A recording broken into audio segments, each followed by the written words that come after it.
আসসালামু আলাইকুম ওয়া বারাকাতুহু। নাহমাদুহু ওয়া নুসাল্লি আলা রাসূলিহিল কারীম, আম্মা বাদ। সুপ্রিয় দর্শক শ্রোতা, রাসূল সাল্লাল্লাহু আলাইহি ওয়াসাল্লামের পবিত্র জীবন কাহিনীর নির্বাচিত অংশ নিয়ে আমাদের ধারাবাহিক আলোচনার আজ নির্ধারিত বিষয় রাসূল সাল্লাল্লাহু আলাইহি ওয়াসাল্লাম তৎকালীন মিশরীয় শাসক মুকাউকিসকে ইসলাম গ্রহণের আহ্বান জানিয়ে একটি দাওয়াতি পত্র প্রেরণ করেছিলেন। সেই বিষয়ে আজকে আমাদের সংক্ষিপ্ত আলোচনা। হুদাইবিয়ার সন্ধির পর সপ্তম হিজরিতে ইসলামকে বিশ্বব্যাপী ছড়িয়ে দেওয়ার লক্ষ্যে রাসূল সাল্লাল্লাহু আলাইহি ওয়াসাল্লাম তৎকালীন বৃহৎ শক্তিগুলোর কাছে পত্র প্রেরণ করেন। এই ধারাবাহিকতায় হযরত হাতিব ইবনে আবি বলতা রাদিয়াল্লাহু আনহুর মাধ্যমে মিশরের শাসক মুকাউকিসের কাছে একটি চিঠি পাঠানো হয়। এই বাদশাহ মুকাউকিস কে ছিলেন তার একটি সংক্ষিপ্ত পরিচয়। এই বাদশাহ মুকাউকিসের নাম ছিল, আসল নাম জুরাইজ ইবনে মিনা। মুকাউকিস ছিল তার উপাধি। তিনি ছিলেন একজন কপ্টিক খ্রিস্টান। তিনি ধর্মমত দিক দিয়ে তিনি তিনি খ্রিস্টান ধর্মের অনুসারী ছিলেন, কপ্টিক খ্রিস্টান, এবং তৎকালীন ধর্মতাত্ত্বিক পণ্ডিত। তিনি একজন ধর্মীয় নেতাও ছিলেন, ধর্মীয় চিন্তাবিদ ছিলেন, ধর্মতাত্ত্বিক একজন পণ্ডিত ব্যক্তি ছিলেন। তিনি তৎকালীন বাইজেন্টাইন রোমান সাম্রাজ্যের অধীনে মিশরের শাসনকর্তা এবং আলেকজান্ড্রিয়ার প্রধান ধর্মযাজক ছিলেন। তাহলে তিনি ধর্মযাজক, শুধু ধর্মতাত্ত্বিক না, তিনি যাজকের দায়িত্ব পালন করতেন। শাসক হওয়ার পাশাপাশি তিনি ধর্মযাজক ছিলেন। প্রশাসনিকভাবে তিনি মিশরে বেশ প্রভাবশালী ও স্বাধীন ক্ষমতা ভোগ করতেন। তিনি যদিও বা রোমান সাম্রাজ্যের অধীনে, তিনি একজন শাসক, গভর্নর যদিও বা হয়ে থাকেন, কিন্তু তার আলাদা একটা স্বকীয় ক্ষমতা এবং স্বাধীনতা ছিল। স্বাধীনভাবে তিনি তার রাষ্ট্রীয় কার্যক্রম তিনি পরিচালনা করতে পারতেন।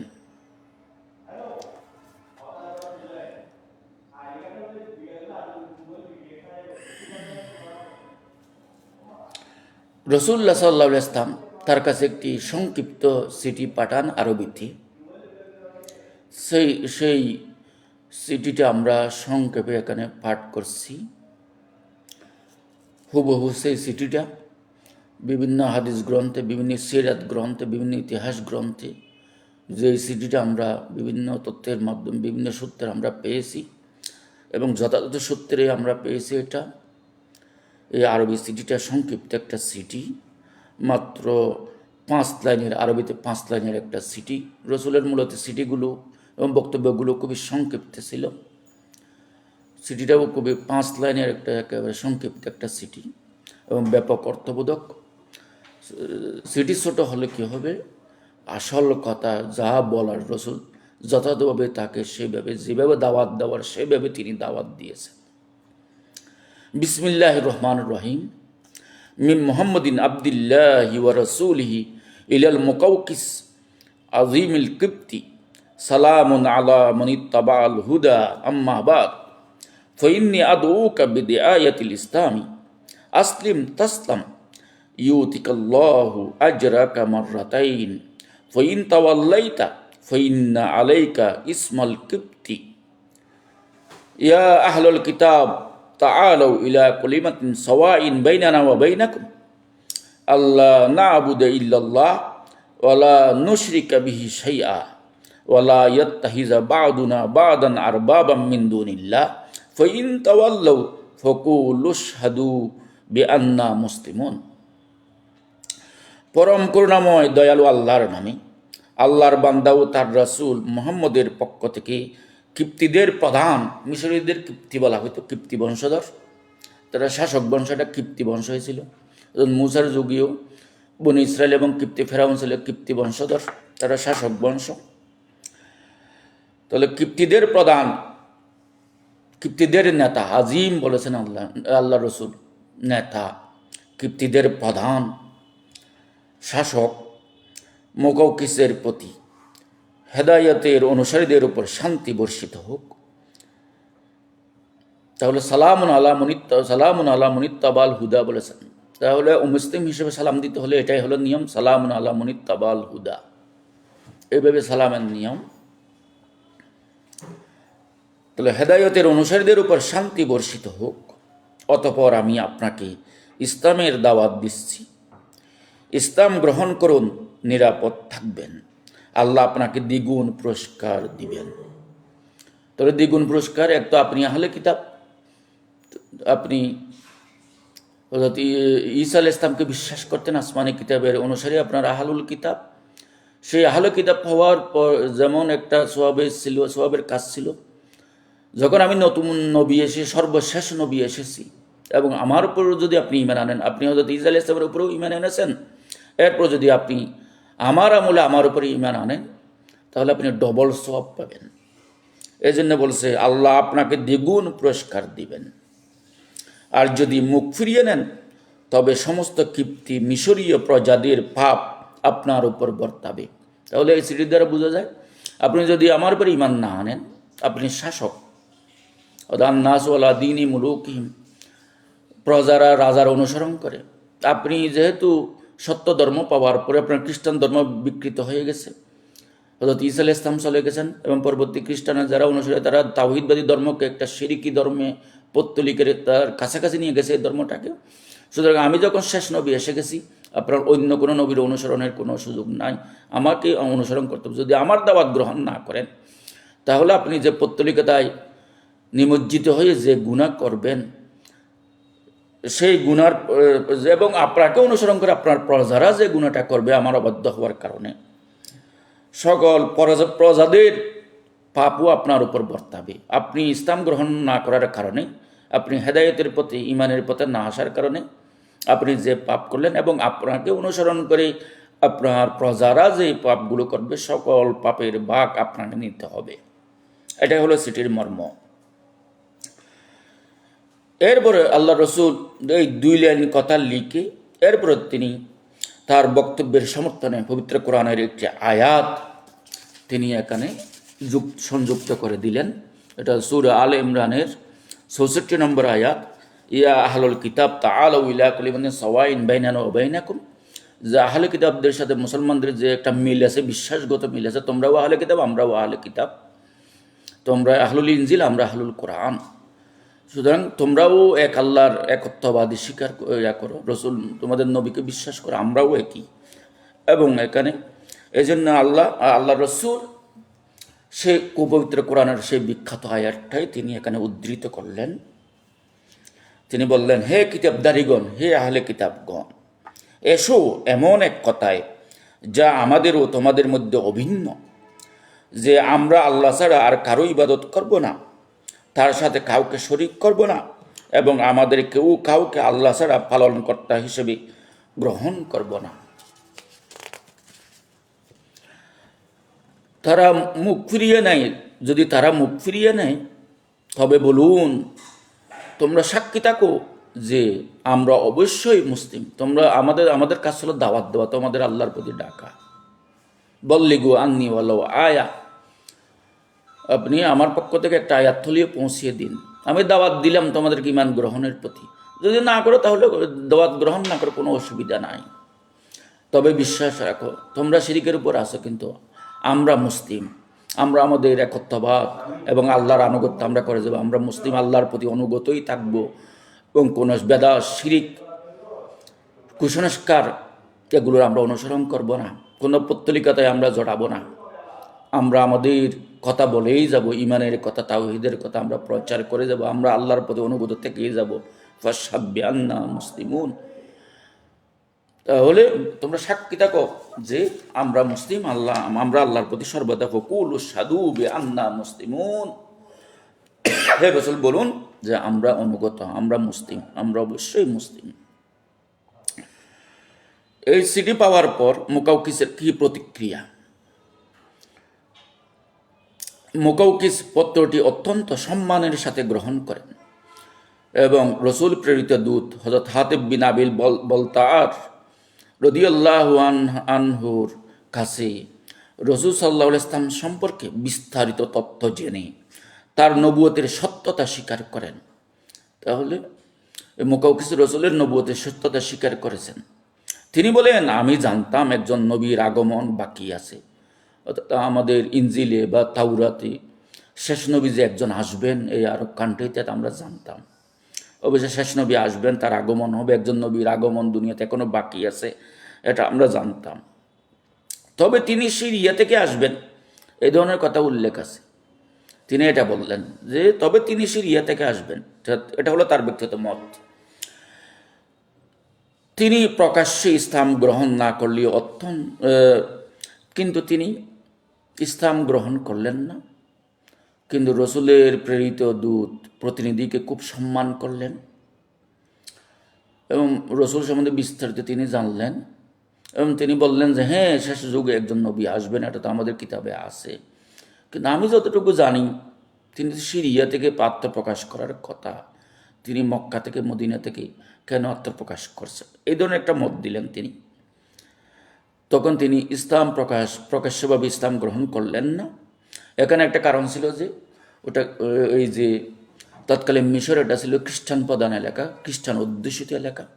তিনি রসুল যে সত্য নবী এটা বিশ্বাস করার পরেও কেন তিনি প্রকাশ্যে ইসলাম গ্রহণের ঘোষণা দিলেন না? তিনি যদি ঘোষণা দিতেন তাহলে প্রজারা তার পক্ষে বিদ্রোহ করত এবং তিনি ক্ষমতাচ্যুত হতেন।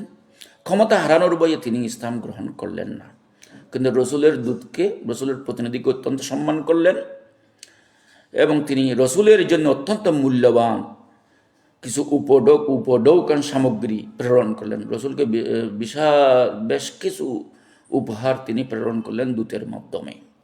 তাহলে যে মুকাউকিস রসুলকে যে উপঢৌকন সামগ্রী পাঠিয়েছিলেন, সেই উপঢৌকনগুলো কি কি?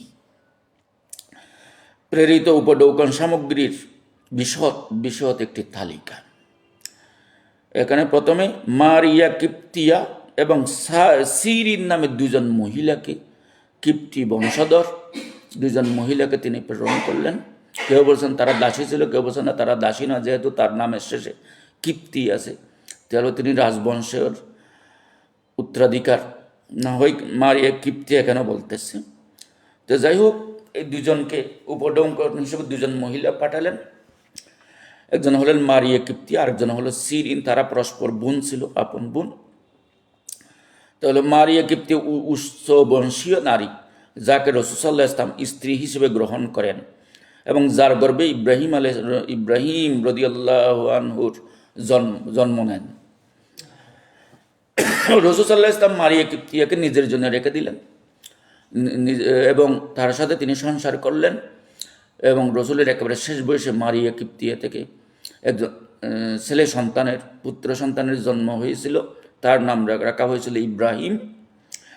সেই ইব্রাহিম কয়েক বছর পরে ইন্তেকাল করলেন এবং রসুল এই ইব্রাহিমকে খুব বেশি ভালোবাসতেন এবং ইব্রাহিমও খুব সুদর্শন ছিল এবং মারিয়া কিপ্তিয়াও অত্যন্ত সুদর্শন ছিলেন।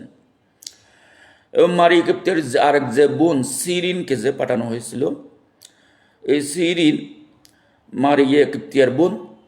রাসূল সাল্লাল্লাহু আলাইহি ওয়াসাল্লাম তাকে গ্রহণ না করে রাসূল সাল্লাল্লাহু আলাইহি ওয়াসাল্লামের যে সভাকবি হাসান বিন সাবেত, রাসূল সাল্লাল্লাহু আলাইহি ওয়াসাল্লাম সিরিনকে কবি হাসান বিন সাবেতকে প্রদান করেন উপহার হিসেবে, যে তোমার হয়তো স্ত্রী নাই বা স্ত্রীর প্রয়োজন, তুমি তাকে নিয়ে যাও, তুমি তাকে গ্রহণ করো। তখন হাসান বিন সাবিতকে সিরিনকে প্রদান করেন। এরপরে একজন বিশ্বস্ত বয়স্ক সেবক, একজন গোলাম পাঠিয়েছিল রসুলের সেবার জন্য। একজন গোলামকে উপঢৌকন হিসেবে পাঠিয়েছিল। সেই গোলামের নাম ছিল মাবুর। তিনি বৃত্ত বলা হচ্ছে তাকে, মানে দাস, এবং একজন বিশ্বস্ত বয়স্ক সেবক ছিলেন তিনি। তাকে রসুল রেখে দিলেন নিজের সেবায়। এরপরে দুলদুল নামক একটা সাদা খচ্চর পাঠিয়েছিল রসুলের জন্য, দবদবে সাদা রঙের বাহন, যা রসুল সাল্লাহ ইসলাম নিজে ব্যবহার করতেন। এই দুলদুল গোড়ার নাম, আমরা গোড়া না, এটা খচ্চর। গোড়া এবং গাদার মিলনে যেটা হয় সেটা হলো খচ্চর। গাদার মতো ছোটও হয় না, গোড়ার মতো তো বড় হয় না, মাঝামাঝি, এগুলো খচ্চর বলে। এই এই দুলদুলকেও রসুল নিজে ব্যবহার করতেন, নিজে ওখানে আরোহণ করতেন এই দুলদুলের উপর। এরপরে হলো আরেকটা খুব বিশেষ প্রজাতির একটি গাদা, মাদি গাদা বলা হয় এটাকে।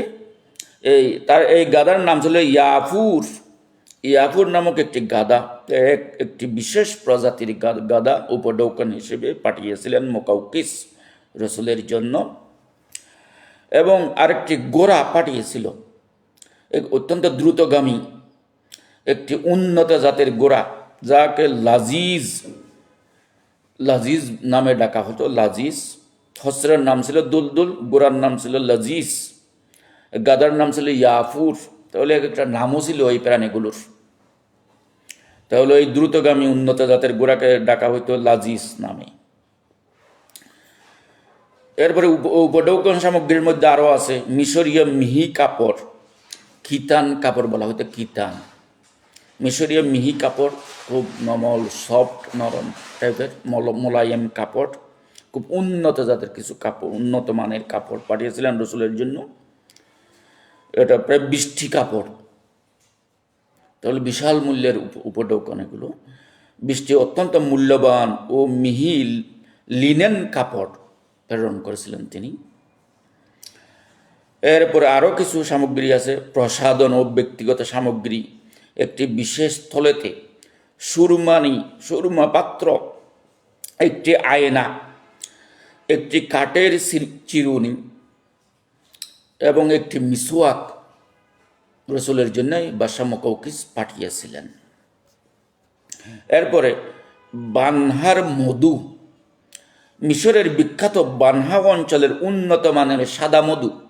তৎকালীন আরব অঞ্চলে এই সাদা মধু নামে একটা খুব উন্নত জাতের এক প্রকার মধু পাওয়া যেত মিশরে, বানহা অঞ্চলে মিশরের। এবং রসুলের জন্য কিছু আরবরা মধু খুব পছন্দ করতেন, রসুল নিজেও মধু পান করতেন। মধু রসুলের অত্যন্ত প্রিয় খাবার ছিল। তাহলে বানহার মধু রসুলের জন্য খুব উন্নত জাতের, উন্নত মানের মধু প্রেরণ করেছিলেন। এরপরে কিছু সুগন্ধি, উচ্চমানের কস্তুরি ও অন্যান্য সুগন্ধি দ্রব্য, রসুল নিজেও সুগন্ধি ব্যবহার করতেন। তাহলে এই সুগন্ধি বলতে উচ্চমানের কস্তুরি, যে হরিণের নাভি থেকে যে কস্তুরি সুগন্ধি, খুব দামি সুগন্ধি, এবং অন্যান্য আরও কিছু সুগন্ধি দ্রব্য পাঠিয়েছিল। এবং 1000 স্বর্ণ মুদ্রা দিনার রসুলের জন্য উপঢৌকন হিসেবে তিনি পাঠিয়েছিলেন, 1000 স্বর্ণ মুদ্রা। এবং রসুলের জন্য একজোড়া জুতো প্রেরণ করেছিলেন। জুতো মিশরের কারু শৈলীতে তৈরি আরামদায়ক একজোড়া চামড়ার জুতো তিনি প্রেরণ করেছিলেন। এবং একজন চিকিৎসক, একজন ডাক্তারও পাঠিয়েছিলেন তিনি। চিকিৎসক, সাহাবীদের চিকিৎসার জন্য একজন অভিজ্ঞ চিকিৎসক পাঠিয়েছিলেন, যাকে নবীজি সসম্মানে ফেরত পাঠিয়েছিলেন। রসুল বললেন, আমাদের চিকিৎসক ডাক্তারের প্রয়োজন নাই। রসুল বলেছিলেন, আমরা আরবরা খুব পরিমিত খাবার গ্রহণ করি, আমাদের রোগ বালাই এত কম, আমাদের স্পেশাল ডাক্তারের কোনো প্রয়োজন নেই বলে এই ডাক্তার উপঢৌকনটা গ্রহণ করলেন না। তিনি ওই ডাক্তারকে ফেরত পাঠিয়েছিলেন, সসম্মানে বললেন যে আমাদের ডাক্তারের প্রয়োজন নাই। হয়তো এটা হিকমত হতে পারে, কারণ মুসলিম ডাক্তার রাখা এবং আসলে কতটুকু হইতে পারে, যেভাবে হোক রসুল এখানে একটা কৌশল অবলম্বন করলেন, ডাক্তার তিনি নিলেন না। ডাক্তারকে তিনি ফেরত পাঠালেন যে আমরা খুব পরিমিত জীবনযাপন করি, আমাদের ডাক্তারের প্রয়োজন নাই। এর বিশেষ কোনো রসুলের কোনো বিশেষ হিকমত থাকতে পারে কেন ডাক্তারকে তিনি গ্রহণ করলেন না, কারণ ডাক্তার তো প্রয়োজন ছিল। হয়তো তিনি চাননি কোনো মুসলিম অন্য দেশের ডাক্তার রাখা কতটুকু উপকারী, বিষয়টা হয়তো নিরাপত্তার বিষয়ে হতে পারে, এরকম কিছু। এই জন্য ডাক্তার তিনি গ্রহণ করলেন না। এই ঘটনা থেকে তাহলে আমরা কি শিক্ষা পাই? এটাই হলো আমাদের কথা। রসুল তাকে দাওয়াত দিলেন। একজন অমুসলিম শাসক, পাওয়ারফুল শাসককে রসুল, মিশরের গভর্নর, যিনি রোমান সাম্রাজ্যের প্রতিনিধি, রোমান সম্রাটের অধীনে যিনি মিশরের শাসক ছিলেন এবং তার সাহিত্য শাসন অধিকার ছিল, তিনি স্বাধীনভাবে মিশর শাসন করতেন। যদিও মিশর রোমান সাম্রাজ্য বাইজেন্টাইন সাম্রাজ্যের অধীনে মিশর পরিচালিত হতো, তার পক্ষ থেকে নিয়োগকৃত তার অনুগত শাসক ছিল এই যে মুকাউকিস, কিন্তু অত্যন্ত পাওয়ারফুল শাসক। এখানে কূটনৈতিক, রাজনৈতিক যে ডিপ্লোমেসি, যে একটা সৌজন্যবোধ কতটুকু উভয়জনের মধ্যে, রসুল যে তার কাছে কীভাবে খুব মার্জিত ভাষায়, ভদ্র ভাষায়, সংক্ষিপ্ত আকারে যে চিঠিটা প্রেরণ করলেন, এবং তিনি রসুলের ইমানের দাওয়াত গ্রহণ না করলেও রসুলের দূতের প্রতিনিধিকে খুবই সম্মান করলেন, এবং রসুলকে যে উন্নত মানের এত আইটেমের উপঢৌকন রসুলের জন্য প্রেরণ করলেন, তাহলে রসুলকে তিনি কতটুকু সম্মান করলেন। যদিও বা তার রাজত্ব হারানোর বয়ে, ক্ষমতা হারানোর বয়ে তিনি রসুলের প্রতি সরাসরি ঈমান ঘোষণা দিতে পারেননি, কিন্তু তার যে একটা যে সৌজন্যবোধ কতটুকু দেখিয়েছেন, ডিপ্লোমেসিতে যে একটা কাঠিসি আছে, কত ইমানের কাঠিসি হলে একজন শাসক, অমুসলিম শাসক, খ্রিস্টান শাসক রসুলের জন্য এতগুলো উপঢৌকন প্রেরণ করতে পারে। এখান থেকে আমাদের অনেক কিছু শিক্ষণীয় বিষয় আছে। এই ঘটনা থেকে প্রমাণিত হয় যে ইসলাম কেবল আরবের জন্য নয়, বরং বিশ্বজনীন দিন, বিশ্বজনীন একটি ধর্ম, কালজয়ী ধর্ম। বাদশাহ মুকাউকিস যদিও তার রাজত্ব হারানোর ভয়ে ইসলাম কবুল করেননি, কিন্তু তার সৌজন্যবোধ এবং রসুল সাল্লাহ ইসলামের উপহার গ্রহণ করার নীতি ও মুসলিমদের সাথে সুসম্পর্ক ও শিষ্টাচারের এক উজ্জ্বল দৃষ্টান্ত হয়ে আছে। তাহলে এখানেই আমরা বুঝতে পারি উভয় পক্ষের যে তাদের যে পরস্পর সৌজন্যবোধ, ভদ্রতা, কাটিসি, আন্তরিকতা এবং উভয়ের যে বড় মনের একটা পরিচয় আমরা এখানে পাই। এবং এখানেই আমরা যে প্রতিবেশী রাষ্ট্রগুলোর সাথে আমাদের ডিপ্লোমেসিটা কী হবে, কূটনীতিটা কীরকম হবে, প্রতিবেশী দেশের সাথে সম্পর্কটা আমাদের কীভাবে রাখতে হবে, এখান থেকে আমরা অনেক কিছু শিক্ষা পাই। সবাইকে ধন্যবাদ। আমা তৌফিক ইল্লা বিল্লাহ। আসসালামু আলাইকুম রহমতুল্লাহি ওয়া বারাকাতুহু।